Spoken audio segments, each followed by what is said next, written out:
Thankful para sa kanilang career si Rian Ramos, Juancho Trevino at Valeen Montenegro. Ano naman kaya ang wish nila para sa 2017? Makichika kay Lars Santiago. Karir pa rin ang pangunahing focus ni Rian Ramos, Juancho Trevino at Valeen Montenegro sa 2017. Si Rian nakikipag-usap na raw para sa susunod niyang proyekto sa GMA. Pero bukod sa telebisyon, gusto rin niyang gumawa pa ng mga pelikulang indie, katulad ng MMFF entry niyang Saving Sally, na kanina lang ay nag-block screening pa sa isang mall. Na-inspire ako na gumawa pa ng marami pang mga movies. Mas magiging active ako sa movies.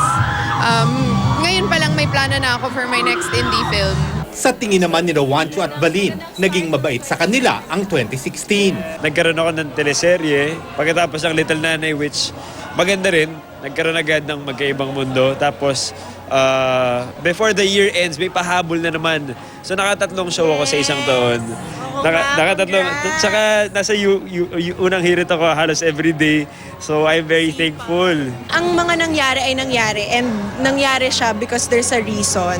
So, syempre hindi na ako magre-reklamo sa mga ganon. But it's been a good year also for me. At sa 2017, hiling ni Valeen na madagdagan pa ang mga show niyang Sunday Pinasaya at Bubble Gang na sobra daw niyang na-enjoy. Sana magkaroon pa ako ng madaming projects and trabaho, and sana umokay ang lahat ng life, love life. Yes. Lahat ng life nating lahat. Si Juancho naman, pinaghahandaan na ang una niyang pasabog para sa 2017. It's need to be yours. Sa February. Lars Santiago, updated sa Showbiz Happening.